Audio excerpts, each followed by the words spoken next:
misaotranao jeso malalo tsatsizao fotona mamizao ianaranay antongotsao izahay izay mpianatrao koambitenenare jeso malalo izahay iaino tsaranao ka irote niavy aminao itoetsabetsakao amponaya koambitenenare jeso malalo izahay iaino tsaranao ka irote niavy aminao itoetsabetsakao amponaya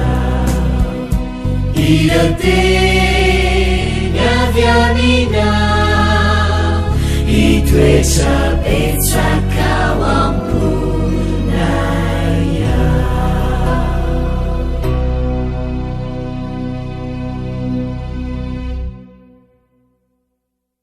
Fahalomerabantsika tsy riavindray tonga eto amin'ity lesona ho an'ny tanora zokiny ity amin'ity alarobia fa 7 volana oktobra ity. Melohan'ny dirantsika ny amin'ny lesona ny dia vavaksika. Ry Tompoandriamanitra mbola misaotra anao izay efa mbola menao izao fotoana izao indray ahafahana mandinika ny teninao. Misaotra anao ihany koa izay mampianatra anay ny tsara indrindra antrany ary koa manoro izay rehetra tokony ataonay. Ety ampiandohana dia mangataka aminao mba amela amin'ny fahadisoana sy ny heloka rehetra ary koa hitaonanay mandrakariva anaraka ny teninao. Anaran'i Jesosy, amen. Lohatenin'ny lesonantsika androany dia manao hoe manome mihira velona. Manome mihira velona. Anisan'ny fanomezana tsara indrindra natolotr'Andriamanitra ho an'ny taranak'olombelona tokoa ny sabata.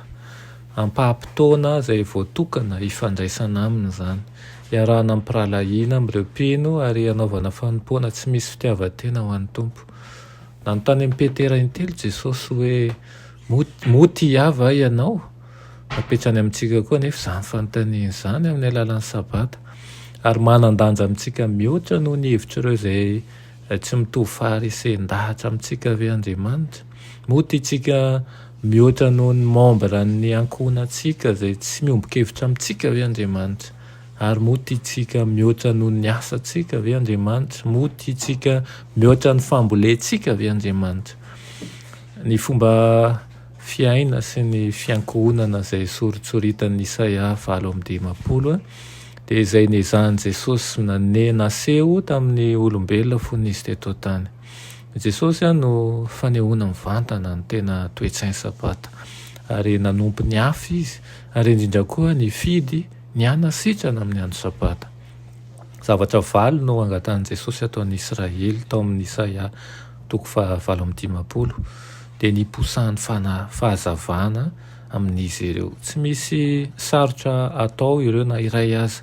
Ka izay mihitsy angamba no olana. Indraindray mora amintsika tokoa ny manao hoe asa mafy ho an'i Jesosy toy izany ve no manao asa tsotra izay eo ambany masontsika.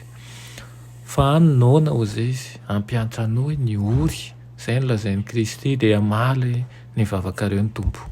Indraindray isika tonga hatrany any an-dafiny rika mba hitory amin'ny olona momba an'i Jesosy.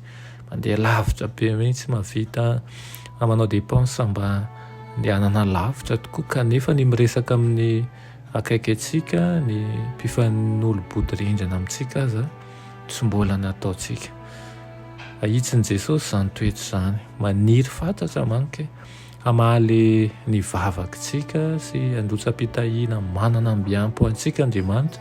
Saingy tsy ahasoa antsika akory izany fitahiana izany raha tsy mihevitra ny fitarainan'ny hafa sy mizara ny fitahian'Andriamanitra amin'izy ireo isika.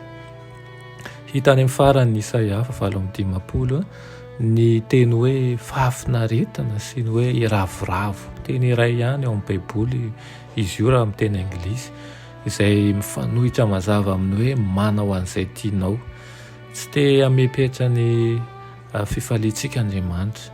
tiany anandrana ny fifaliana avy amin'ny fitandremana marina ny sabata isika, izay sady mikolokolo fifandraisana velona aminy no mahatonga toe-tsaina feno fahalalan-tanana manoloana ny hafa.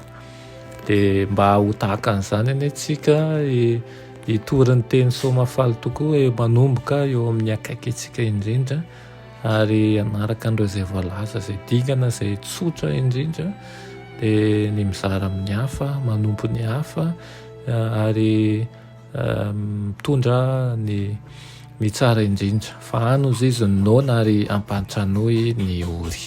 Amen. Raha ny malala tsara indrindra mbola misaotra anao izay noho ny amin'izany teninao izany. Misaotra anao tompo izay mbola mampianatra anay izay rehetra tokony ataonay tokoa manomboka ao amin'ny olona akaiky anay indrindra. Dia foazo izahay ary ampianaro ny amin'ny tokony atao rehetra manoloana an'izany. Dia io-manokana ihany koa ny tsirairay avy izay manaraka izao fandarana izao mba hombany fitantanana sy fiatsehanao hatrany. Anaran'i Jesosy. Amen.